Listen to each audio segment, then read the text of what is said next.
Olá, sejam todos muito bem-vindos, muito bem-vindas ao Literatura Falada, que hoje traz um pouquinho do teatro lírico.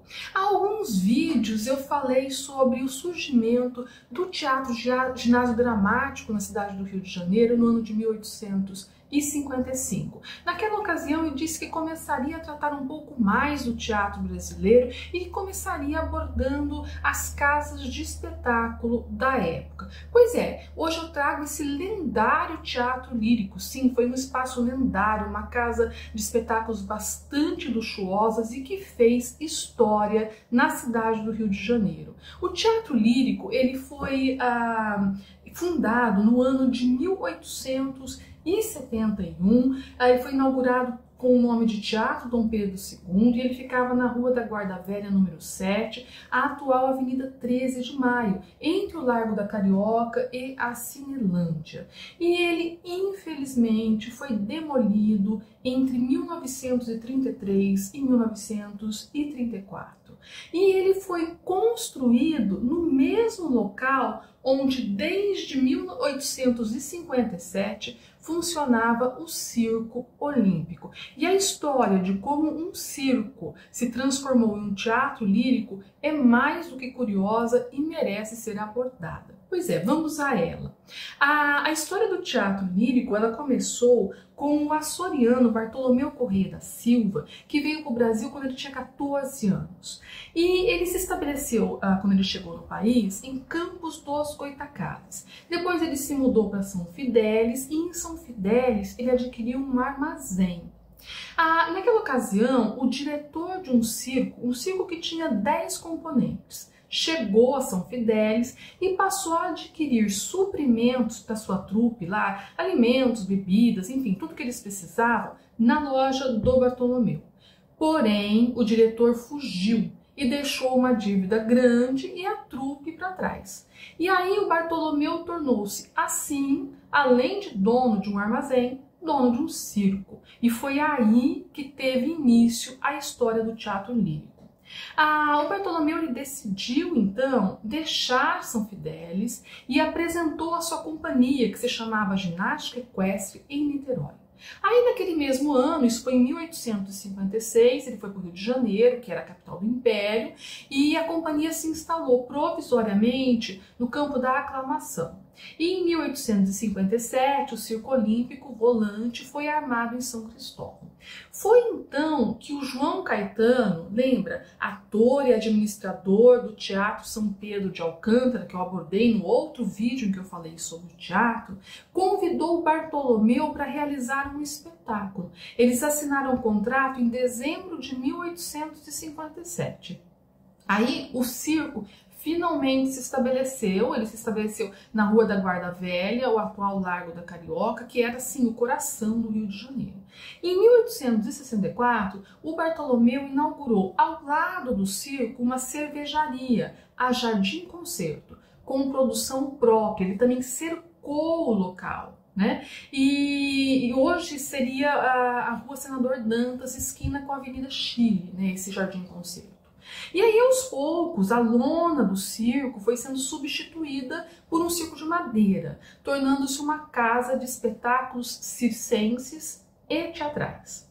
O Dom Pedro II frequentava o circo e ele propôs para o Bartolomeu que construísse um teatro nos moldes daqueles que existiam na Europa. E foi o que o Bartolomeu fez. O piso de madeira foi retirado da plateia, era em cima desse piso que as cadeiras ficavam dispostas, né?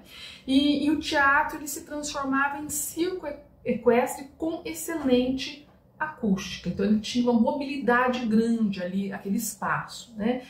O teatro lírico, ele era considerado, pasmem, um dos melhores lugares do mundo para se ouvir cantores de ópera. E ele recebeu inúmeros cantores famosos, inúmeros espetáculos muito conhecidos na época, fez história e se tornou, como eu disse, um espaço até meio lendário aí, né? Enquanto teatro e não enquanto circo, ele foi inaugurado em 1871 e se chamava então Teatro Dom Pedro II. Ele foi inaugurado com uma apresentação de exercícios equestres e ginásticos com a companhia do Bartolomeu. Ainda no mesmo mês foram realizados bailes de carnaval nos dias 19 e 21 de fevereiro de 1871 e esses bailes marcaram a inauguração oficial do teatro.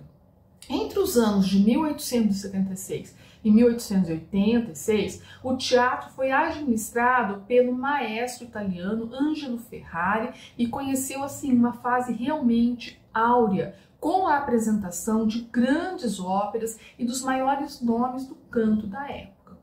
Alguns espetáculos que se apresentaram lá, vamos lá, alguns exemplos. Fosca, de Carlos Gomes, Eurico, do maestro português Miguel Ângelo Pereira, baseado no livro do poeta, né, Alexandre Herculano. Isso foi em 1878. Aida, de Giuseppe Verdi, em 1879. O teatro lírico recebeu ainda, nesse período, tenores famosos como o espanhol Julien Gayer e o italiano Francesco Tomagno. Cantoras líricas como Maria Durand e Marianne. Em 1888 recebeu o ator francês, me desculpem a pronúncia, Benoît Constant Coquelin e a atriz francesa Jane Hayden. Nas comemorações do tricentenário de Luís de Camões, as comemorações foram organizadas pelo Real Gabinete de Leitura, a peça de Machado de Assis, Tu, Só Tu, Puro Amor, estreou no teatro em 10 de junho de 1880. Aliás, Machado fez citações sobre o teatro, né, sobre o teatro lírico, em algumas das suas obras, como por exemplo no conto Dona Jocunda, acho que bem no início do conto, nas primeiras frases do conto, e também no livro Isaú Jacó. No dia 30 de junho de 1886, o maestro italiano Arturo Toscanini regeu pela primeira vez uma orquestra naquele espaço, apresentando Aida, de Verdi, e em 1890, nos primeiros meses da Primeira República, o teatro foi reinaugurado e aí sim ele recebeu o nome de teatro lírico, né? Esse nome ele foi mantido até os seus últimos dias, como eu disse, em 1934, né? Lembra que ele se chamava Teatro Dom Pedro II quando ele foi inaugurado. Ele foi demolido na primeira metade da década de 30, o Bartolomeu faleceu em 1917, ele foi demolido 17 anos depois da morte do seu fundador. Mas desde 1925 já se falava em demolir o teatro e construções vizinhas a fim de abrir espaço para o projeto do Largo da Carioca e da Avenida 13 de Maio, que se beneficiaria, né, com um trânsito, com um livre trânsito ali de veículos e um ponto importante da cidade. Enfim, 17 anos depois da morte do seu fundador, do Bartolomeu, seu legado foi demolido. Eu não sei avaliar, né, como que seria hoje o trânsito no local, a questão urbanística da cidade, se o teatro não tivesse sido demolido. Mas eu fico só imaginando, já pensou se esse espaço tivesse sido preservado, né? Que interessante que não seria poder visitar um lugar desse. Pois é, quando eu estava pesquisando por imagens para este vídeo, eu me deparei com um artigo da Brasiliana Fotográfica. Na verdade, é uma série de artigos que tratam do Rio de Janeiro desaparecido. O artigo de onde eu tirei essas imagens é o artigo de número 12, que se chama O Teatro Lírico. Não sei se você conhece a Brasiliana Fotográfica, é um espaço super interessante, eu vou deixar aqui o link, iniciativa da Fundação Biblioteca Nacional e do Instituto Moreira Salles. Lá você encontra coisas muito interessantes sobre cultura e que estão disponíveis aí para serem consultadas. Isso aí, se gostou, deixa o seu like, não esquece de se inscrever no canal e até o nosso próximo encontro.